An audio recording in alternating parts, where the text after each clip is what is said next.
ଏବେ ବର୍ତ୍ତମାନ ଯାହା ସୂଚନା ମିଳିଛି ରାଜ୍ୟକୁ ଆସୁଛି ପୁଣି ବଡ଼ ବର୍ଷା। ଏନେଇ ଆଞ୍ଚଳିକ ପାଣିପାଗ ବିଭାଗ ପକ୍ଷରୁ ସତର୍କ ସୂଚନା ଦିଆଯାଇଛି।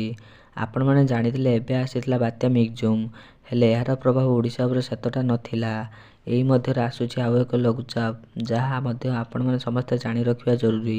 ଯଦି ଆପଣମାନଙ୍କ ଅଞ୍ଚଳର ପାଣିପାଗର ସଠିକ୍ ସୂଚନା ପାଇବାକୁ ଚାହୁଁଛନ୍ତି ତେବେ ଭିଡ଼ିଓ ଶେଷ ପର୍ଯ୍ୟନ୍ତ ଦେଖନ୍ତୁ। ଏଥିସହିତ ଚ୍ୟାନେଲରେ ନୂଆ କରି ଆସିଥିଲେ ସବସ୍କ୍ରାଇବ୍ କରନ୍ତୁ। ଏବେ ଯାହା ସୂଚନା ମିଳୁଛି ସାରା ରାଜ୍ୟରେ ଶୀତର ପ୍ରଭାବ ଅନୁଭୂତ ହେଉଛି। ରାଜ୍ୟର ଅଧିକାଂଶ ଅଞ୍ଚଳରେ କୁହୁଡ଼ି ସହ ଭୀଷଣ ଝାଡ଼ ହେଉଛି। ଧୀରେ ଧୀରେ ଥଣ୍ଡା ମଧ୍ୟ ବଢ଼ୁଛି।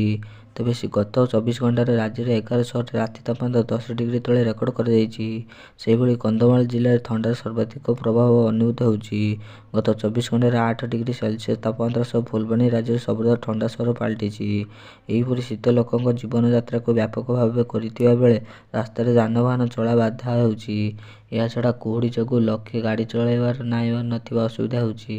ଆସନ୍ତା କିଛି ଦିନ ରାଜ୍ୟରେ ଯେପରି ଶୀତ ପ୍ରଭାବ ଜାରି ରହିବ ବୋଲି ପୂର୍ବାନୁମାନ କରିଛି ପାଣିପାଗ ବିଭାଗ। ତେବେ ଶୀତ ଲହରୀ ଆସନ୍ତା 4ରୁ 5 ଦିନ ମଧ୍ୟରେ ଶେଷ ହେବା ପରେ ଓଡ଼ିଶା ଉପରକୁ ଆସୁଛି ଆଉ ଏକ ଲଘୁଚାପ। ତେବେ ଆସୁଥିବା ଲଘୁଚାପ ଯେତେ ନିକଟତର ହେବ ସେତେ ଚିତ୍ର ସ୍ପଷ୍ଟ ହେବ। ଆଗାମୀ ଦିନରେ ସମ୍ପୂର୍ଣ୍ଣ ଅପଡେଟ୍ ଜଣାପଡ଼ିବ ବୋଲି ଆଞ୍ଚଳିକ ପାଣିପାଗ ବିଭାଗ ସୂଚନା ଦେଇଛି। ପାଣିପାଗର ଏମିତି ସଠିକ୍ ସୂଚନା ପାଇବାକୁ ଚାହୁଁଥିଲେ ଆମ ଚ୍ୟାନେଲକୁ ସବସ୍କ୍ରାଇବ୍ କରନ୍ତୁ।